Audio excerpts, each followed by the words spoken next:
Good morning, everybody. It's a very chilly 27 degrees today. The snow's still coming down, but it's pretty beautiful. So first things first, we're going to check on the pigs.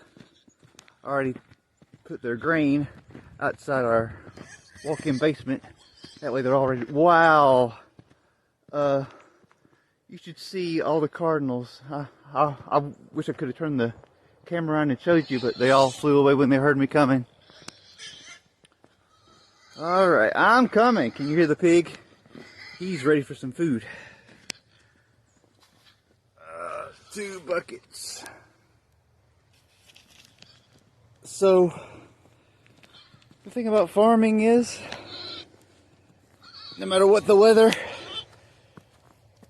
things still have to be done. Kind of like the mailman. Alright, I'm going to have to turn this off while I feed the pigs because I can't pour and hold this camera at the same time. We've been here for 4 months now, and we didn't plan to have this many animals all at once. At first we thought we'll just get chickens, and the next year we'll get goats, and the year after that we'll get a pig. Here we are, 4 months in, and we have all 3. And we have, our reasoning behind that is, during the virus, when there was shortage on food, like we went to Sam's Club, and there was a limit on what you could buy. Or in some cases, there was no milk or bread or anything like that on the shelf. So we thought we don't want to be in a position where we can't buy food. It wasn't terribly bad, but it just gave us a small glimpse of what it would look like if we were caught in a disaster where we couldn't get a hold of food and the world went absolutely crazy. It kind of did, but this was just a small glimpse of what it could be like. So we got more animals, dual-purpose animals too. I think my wife told you in a previous video that we want animals that serve a multi-purpose. So our Nubian goats here, they are good dual-purpose. They're both for meat and for milk. And we think one of our goats is pregnant. Harmony or Hope, I forget which. But anyway, we can get milk for her maybe this spring. And kid goats, we can sell the kid goats, and we can get milk from her, and worst comes to worst, we can use them for meat, because that's what they're made for. Also with our chickens, we'll have eggs, and we also have meat birds, and the Icelandics serve a dual purpose for both meat and eggs. Our pigs, they're good for meat and, well, you're not going to milk a pig, but anyway, our pigs are for our meat and for our bacon and sausage, so we'll be sitting pretty good if a disaster does come, and we always hope it doesn't, but you never know, and it's always good to be prepared. Look at all that snow. I think we better look at the fence for the pigs and make sure it's okay. It looks good here. Miss Piggy's walking right along next to me. Uh-oh. She can kind of get under right there. We're going to have to patch that up with another lower wire. Make sure she doesn't get through. That's kind of the whole point of that fence. There are these beautiful berries on the way to the goats. We can also see our beautiful windows, but that's through the not so pretty weeds. My wonderful husband got some more hay for the goats, so now he's going to go in and make sure they get fed. Brandon asked today if the goats could just eat the commodity mix. It's actually not good for them to have a full diet of that. They need the hay and the roughage for the way they eat and their multi-stomach system there.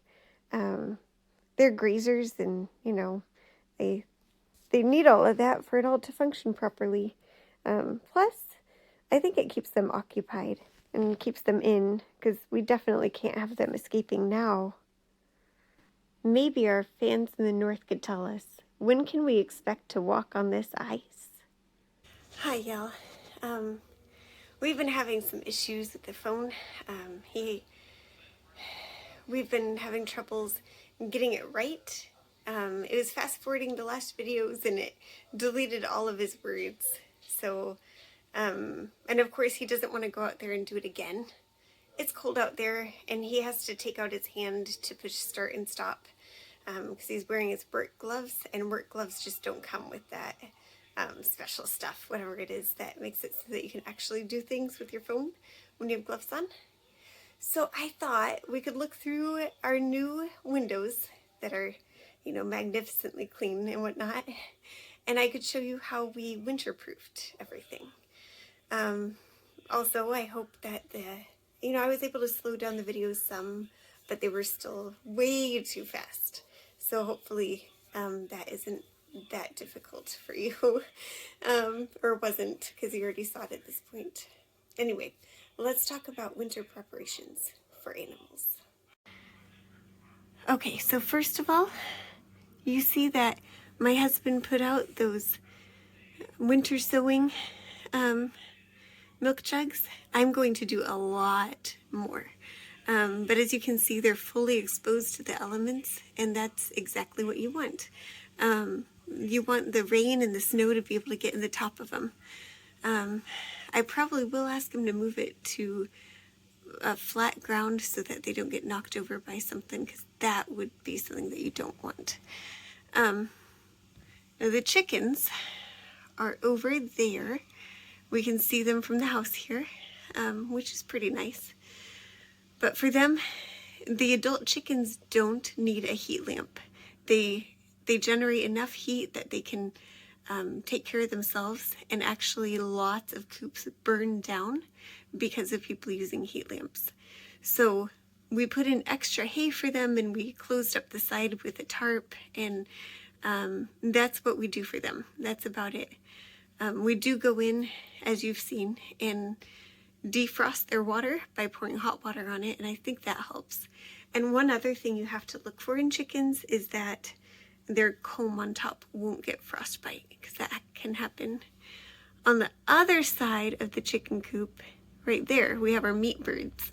Now those are very young chickens and they need heat lamps, and we actually put 2 in there because it's just so cold, and they went from our basement and having a heat lamp to the bitter cold. So if we had hardened them off better and like taken the heat lamp off of them downstairs before we moved them to outside, then we probably could have gotten away with just 1.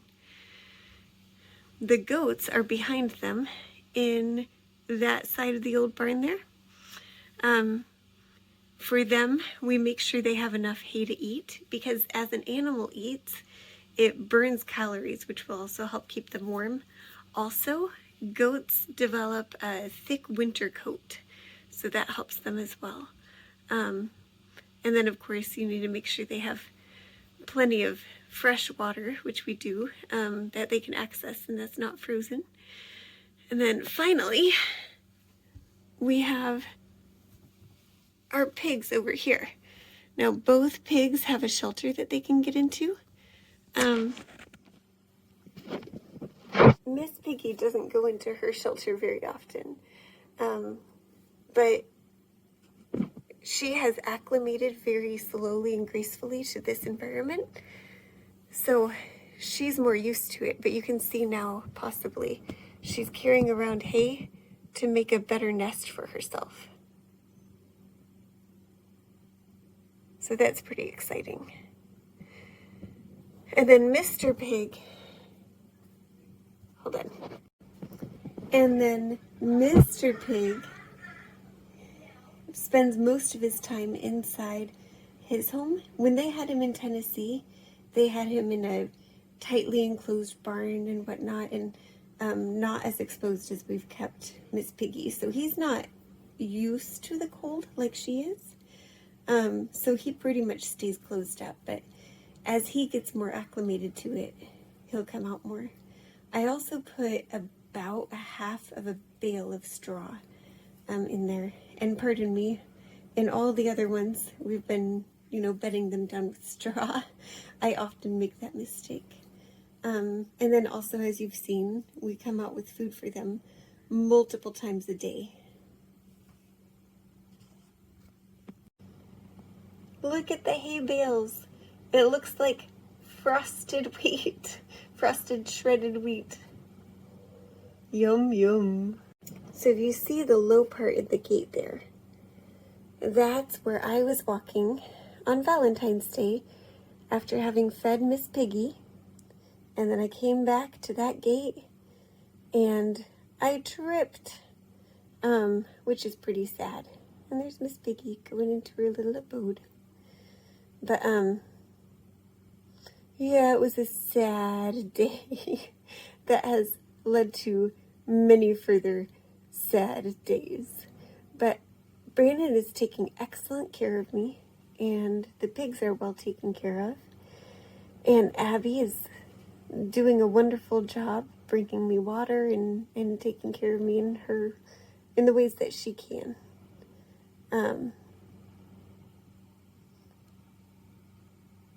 It's still snowing, guys. Look at that. How crazy is that? We were supposed to get our seeds today. Hopefully we will. And I can show you. If not, hopefully this winter storm won't delay it too long. I'm hoping it will snow enough to cover that hill over there. And Brandon can take Abby sledding down it. That would be so much fun. I wish I could go with them, but I mean, sledding with a broken leg that could require surgery if bumped. Yeah, let's not go sledding with that one, huh? The birds have taken to eating Miss Piggy's food. I'm gonna keep watch, but if I see Miss Piggy coming over here, I'll have to show you because she runs over and all the birds fly away.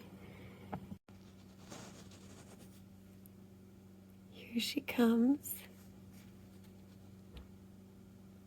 Oh, they're flying away prematurely.